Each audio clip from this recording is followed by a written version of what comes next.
All right. Hello, Mr. Kerr. Hi, Brian. I'm here today at the Rotofugi Gallery. Toy, toy, This would be Rotofugi with a soft T. Rotofugi. Okay. All Yep. right. Great.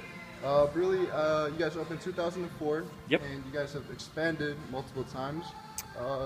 We have expanded a few times. Yeah, we Okay. started off with a little 500 square foot store, and then added on to the business next to us in our previous location. So we went from having a little store with a tiny corner gallery to having a store in one space and a gallery next door. And then about 4 years ago, we moved up to this bigger space here in Lincoln Park. Oh, great. Yeah, I was going to ask for the trajectory. You guys started as a toy store at first, toy and designer store? Absolutely. So when we started the business, we never really intended to be a gallery. Okay. It was almost an accident. We called ourselves Designer Toy Store and Gallery. We good? And Gallery because we wanted people to understand that the toys we were selling weren't just toys; they were also art.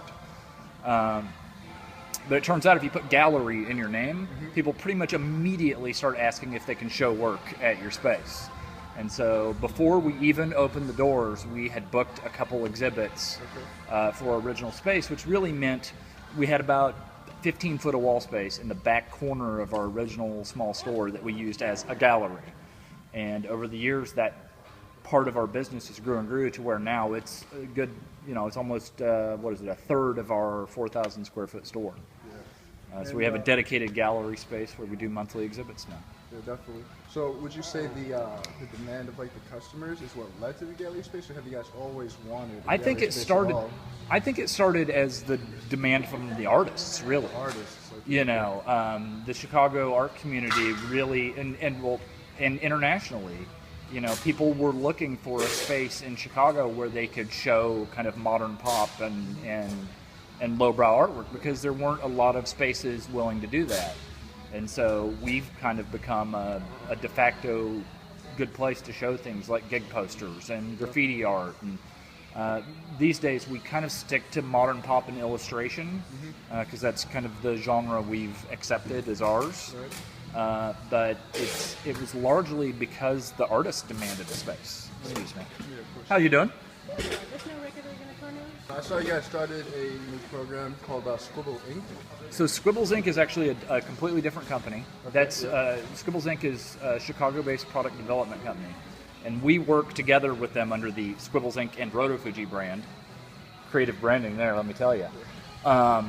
To make toys by artists from Chicago and the Midwest. So we've done projects with people like Joey Potts and Travis Lampy, 64 Colors, and Shawnimals, where we take their artwork and license it and use it to create toys based on their artwork. That's awesome. Yeah. Yeah.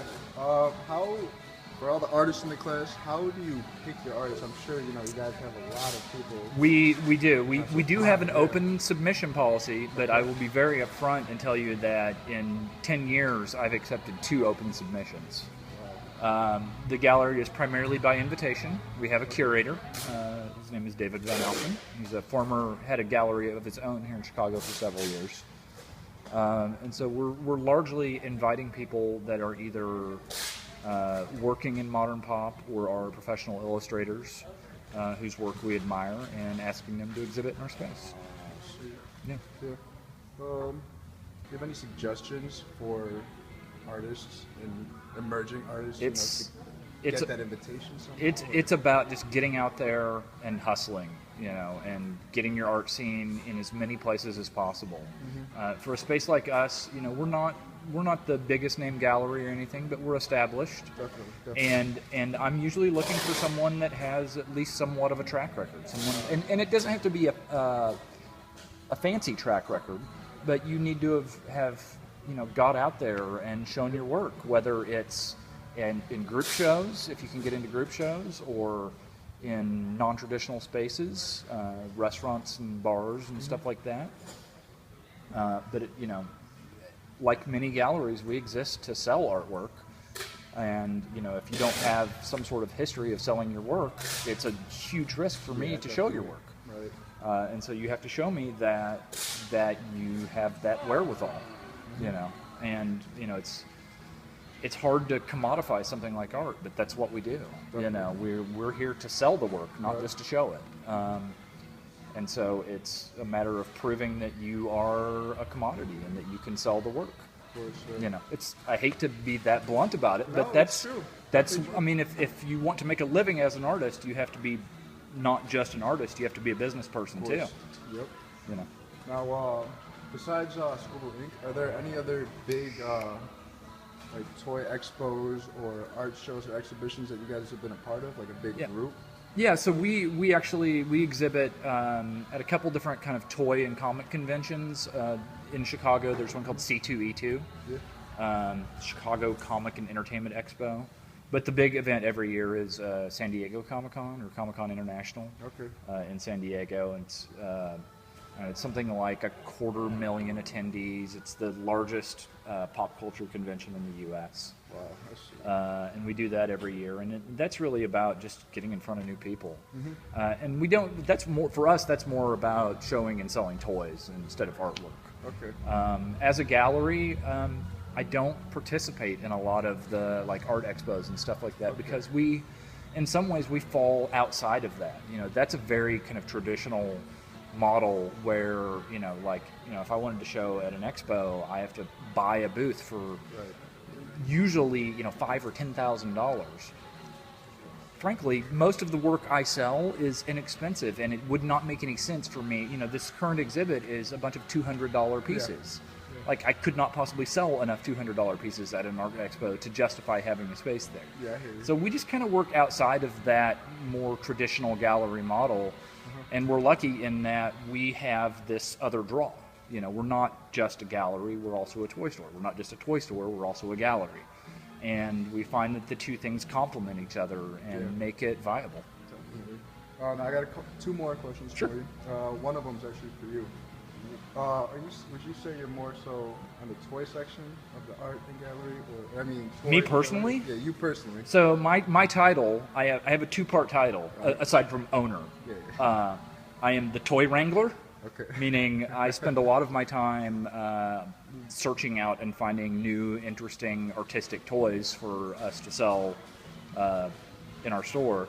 But I'm also the gallery director, so I spend an equal amount of time working with artists and helping our curator David select new artists to show in our gallery. So we're small business. We all have like 5 jobs. You know, I'm also the customer service and the web designer, and what else? I don't know, my wife does all the accounting and the business stuff. So it's really just a matter of being present and doing whatever the business needs. Great. My final question is the future. The future. Do you guys have any future plans? I think the future for us is figuring out a way to be even more involved with the community, as opposed to just being a store that will sell you a piece of artwork. I would love to be a destination for event. We already have art openings and things like that, but specifically, I'm talking about things like painting classes, or DIY toy classes and things like that. We sell a lot of blank toys that are meant to be painted, but a lot of people are intimidated by that and don't know what to do with it.